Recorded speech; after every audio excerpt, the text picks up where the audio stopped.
shit. The same robe every single day. He didn't have a whole plethora of robes. He had one goddamn robe. And he wore this robe around. And I remember on one particular morning, in a life-changing moment for a young boy, I was sitting on my couch with my pop. My dad finally looked at me and he said, "Hey, what do you think? You want some breakfast? Do you want me to grab you some nutrition? What do you want?" And I said, "Dad, I want some oatmeal. I want some oatmeal in my belly. I like the hot oatmeal down my throat and in my belly." I was mildly retarded, but I was just mildly. I have some lead paint in my mouth and I like to lick it.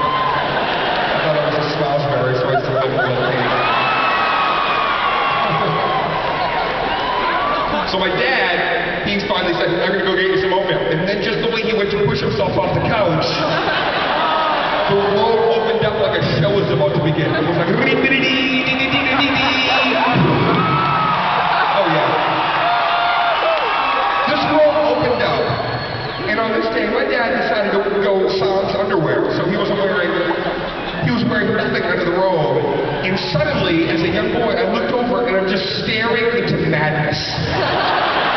You guys, you don't understand. I was a little kid. I'd never seen anybody else's situation except for my own. And I had a very simple plan going on, you know? I had basic cable, if you know what I'm saying. But he had the premier holy shit package, right? Yeah, he had like cities in a downtown area.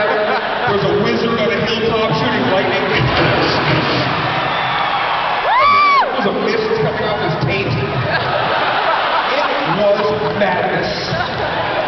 And I was so freaked out that I couldn't help but look. I was like, oh! And I'd look away, but then I was drawn back to it. It was like his balls had a tractor beam. I couldn't look at it. And my dad immediately realized something was wrong, and he looked down and he covered up. Oh, hey.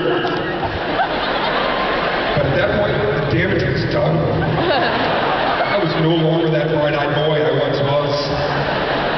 Just my father and I staring at each other like gunslingers. Just looking at my dad, why did you do this to me? And I'll never forget to this very day what my dad finally said, very sincerely, with so much truth and trust, he looked right into my soul and he said, "Someday all this will be yours."